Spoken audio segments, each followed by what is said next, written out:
This is kind of a strange story, really. It's hard to, what do you make out of this? What is God trying to tell us in this story? Because, clearly, it seems, okay, this is the best way to put it. It seems that the steward has been, number one, a lousy steward. Okay. And then he knows he's going to get fired, right?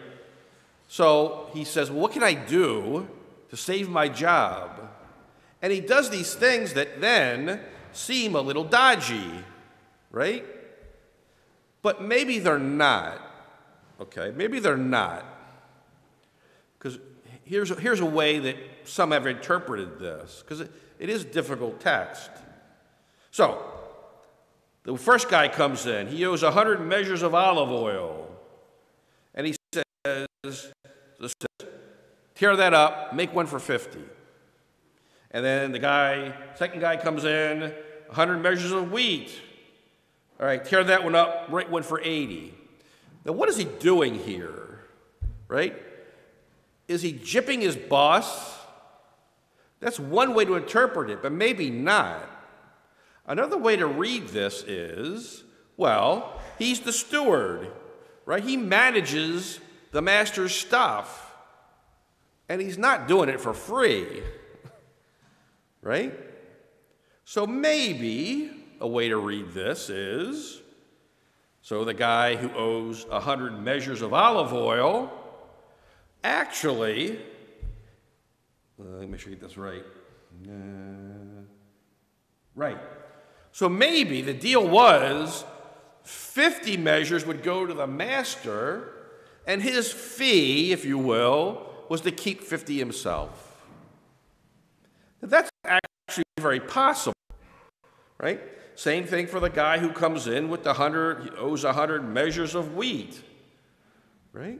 Well, maybe the deal was, right, the master gets 80 measures, and the steward gets to keep 20 for his trouble. That's actually probably the right way to read this story, right? These cuts that he's making are coming off of his portion. So he's actually very clever, isn't he? Now, by doing that, he's trying to save his position. Well, actually, he's not. He's trying to get in good with these other people. He's being clever, as it says at the end, right? Or prudent, you might say. Right? But to do that, he's giving up his own share of the property, if you will. Right? Now that makes more sense, doesn't it? Right? He's being prudent. He knows he's on and what happens when he does that? The master looks at him and says, hey, that's pretty smart. Keep it up. Because the master gets his. He was going to get what he was going to get anyway. And the steward is saying, he looks at the steward and say, well, you're a lousy steward, but at least I got what I was got coming to me. Knock yourself out. Right? It's an interesting way to read the story. So then you ask yourself, what's that got to do with anything? Right? And the last sentence of Jesus there is what is helpful, right? For the children of this world, right? So that steward is operating under the values of this world, right? Are more prudent in dealing with their own than the children of light.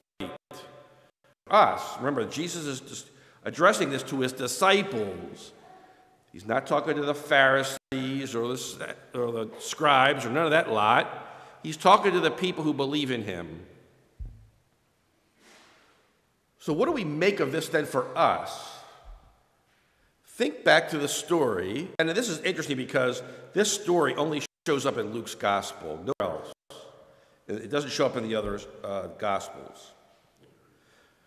Think back to the story of the temple tax, or the tax to Caesar, rather, right? And the Pharisees and the scribes are trying to trick Jesus, and they say, well, should we pay the tax to Caesar? Thinking they're going to trip him up and get him to say something that's going to get him into trouble with somebody. right? And he's, give to Caesar what is Caesar, give to God what is God's. Right?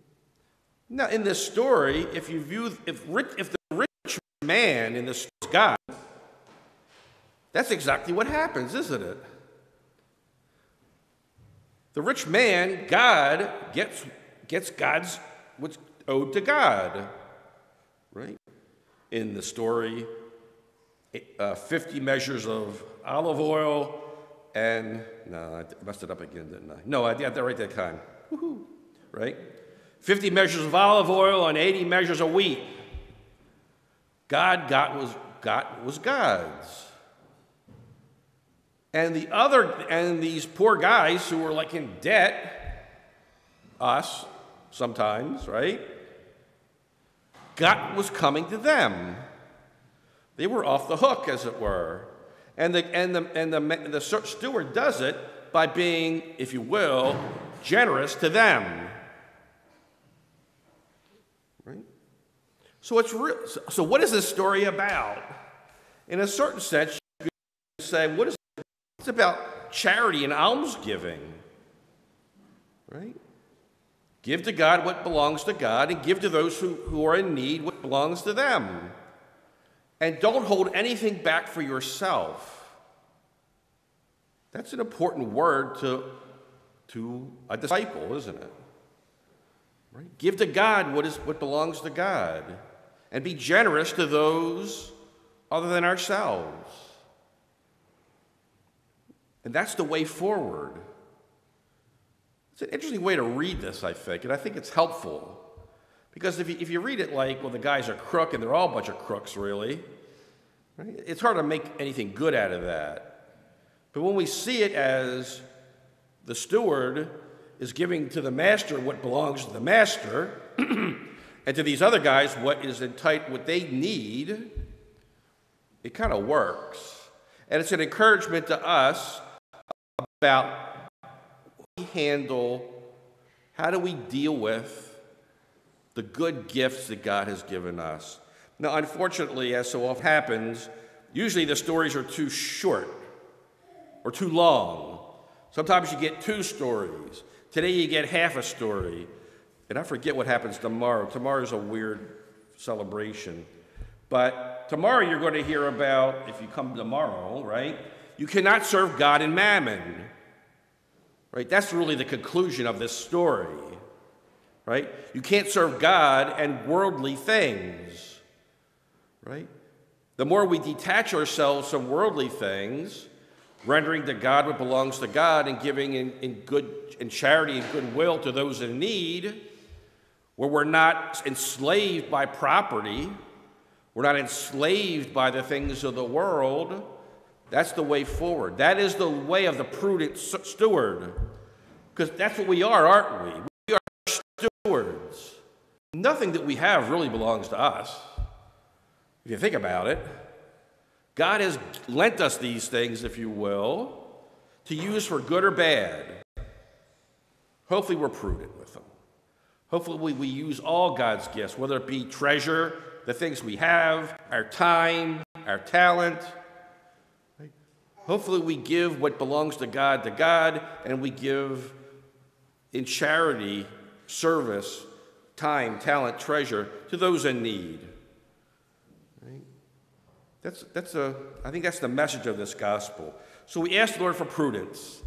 This actually works out real well because I forget what happens tomorrow with the first reading, but we've been reading the Romans for the last month. Well, tomorrow's the last day, unless Martin of Tours has his own readings. No, he doesn't. Okay. So tomorrow you'll hear the end of Romans.